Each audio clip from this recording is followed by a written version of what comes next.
Di tanah Hastinapura, di balik dinding batu dan singgasana emas, takdir tidak lahir dalam gemuruh, melainkan dalam langkah-langkah kecil anak-anak. Mereka belum mengenal perang, belum mengenal darah. Namun para dewa telah menuliskan arah hidup mereka jauh sebelum mereka mengerti arti pilihan. Di halaman istana, tangan-tangan muda ditempa menjadi baja, busur ditarik, otot ditegangkan, dan ajaran kesatria ditanamkan bersama nafas dan keringat. Namun tak semua hati ditempa oleh kebajikan. Di sudut yang sunyi, tumbuh perasaan yang tak pernah diajarkan oleh guru manapun. Iri, yang pelan-pelan berubah menjadi api. Api yang tak menghangatkan, melainkan membakar dari dalam. Saat malam turun dan istana terlelap, sebagian dari mereka memilih merenung, sebagian memilih menahan amarah, dan sebagian lagi memilih menyimpan pertanyaan tentang keadilan. Karena dunia tak selalu memberi hadiah kepada mereka yang paling benar. Tawa yang seharusnya menjadi nyanyian kedamaian, namun di Hastinapura, bahkan permainan bisa berubah menjadi isyarat kehancuran. Satu dorongan kecil cukup untuk menyingkapkan jurang di antara dua jiwa. Dan ketika racun disuguhkan dengan senyum, persaudaraan diuji oleh kegelapan. Di tepi sungai yang tenang, sebuah nyawa hampir direnggut, bukan oleh musuh di medan perang, melainkan oleh darah yang sama. Namun takdir menolak berakhir terlalu cepat. Di kedalaman sunyi, kekuatan purba menjawab panggilan hidup. Hari itu, kebencian berubah menjadi ketakutan, dan ketakutan akan selalu mencari jalan menuju kehancuran.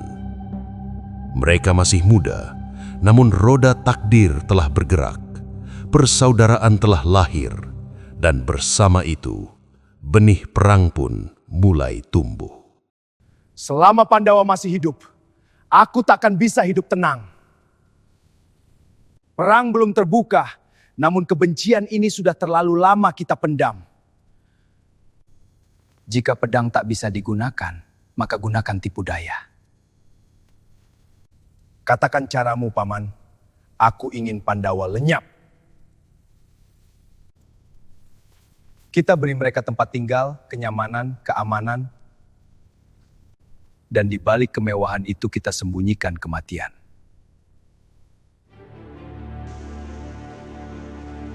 Atas bisikan iri yang membusuk di hati Duryudana dan tipu daya yang dirajut oleh Sangkuni, dibangunlah sebuah istana di Varanawata.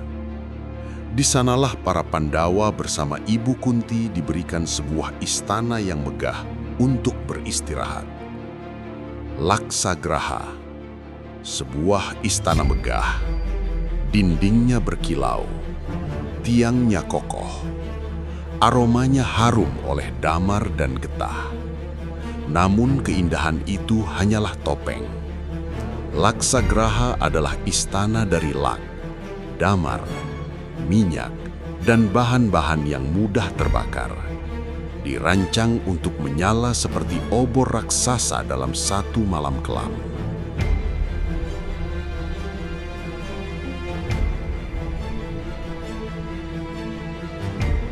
Dindingnya terlalu hangat untuk rumah peristirahatan. Tenangkan hatimu, Bima. Kecurigaan tanpa bukti dapat menyesatkan Dharma. Ada sesuatu yang tertidur di dalam dinding ini. Seperti api yang menunggu bangun. Kita beristirahat di sini, namun tetap waspada. Malam ini aku akan berjaga. Di suatu malam, Paman Pandawa, Widura, datang ke istana Laksagraha untuk memberikan peringatan kepada Pandawa.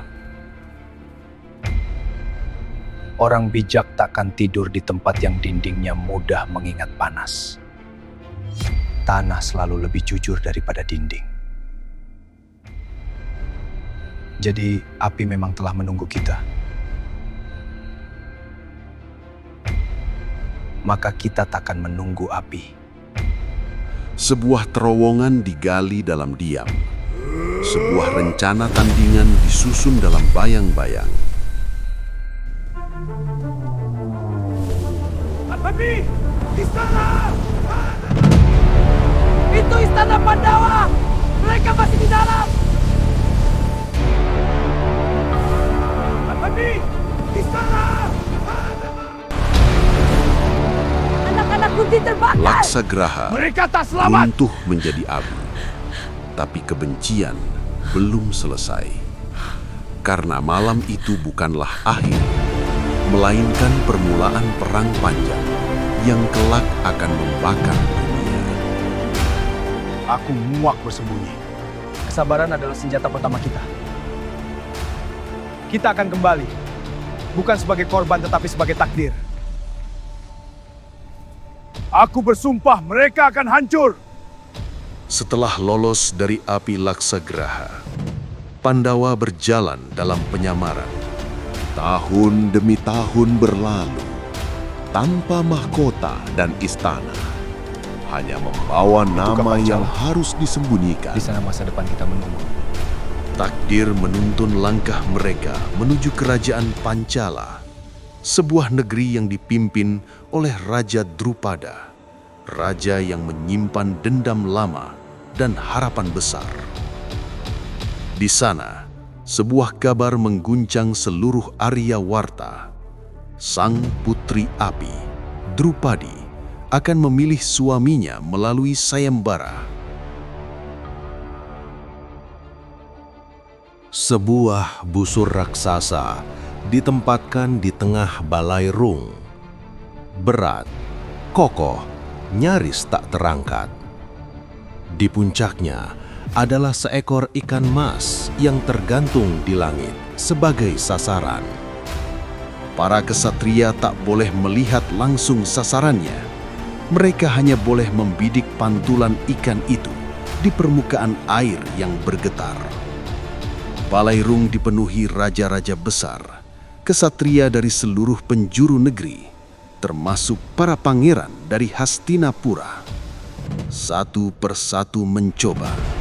Busur tak terangkat, tali tak tertarik, panah tak terlepas. Keheningan berubah menjadi kegelisahan. Di antara para Brahmana sederhana, majulah seorang pemuda berwajah tenang. Dialah Arjuna. Ia mengangkat busur yang sebelumnya tak mampu digerakkan para raja, menarik talinya hingga udara menegang bersama, dan dalam satu gerakan yang nyaris tak terlihat, panah dilepaskan. Suara logam bergetar. Ikan itu tertembus panah Arjuna. Balai rung meledak dalam keterjekutan. Para raja murka. Mereka tak terima seorang Brahmana memenangkan putri Pancala. Namun di antara keributan itu, Bima muncul melindungi Drupadi. Dengan langkah mantap, Drupadi berjalan mendekati Arjuna. Aku tidak memilih yang terkuat. Aku memilih yang ditakdirkan. Dan di hari itu, dunia belum tahu bahwa penyatuan ini bukan hanya tentang cinta. Ia adalah simpul takdir yang kelak akan menyeret kerajaan-kerajaan ke dalam pusaran perang terbesar dalam sejarah Mahabharata.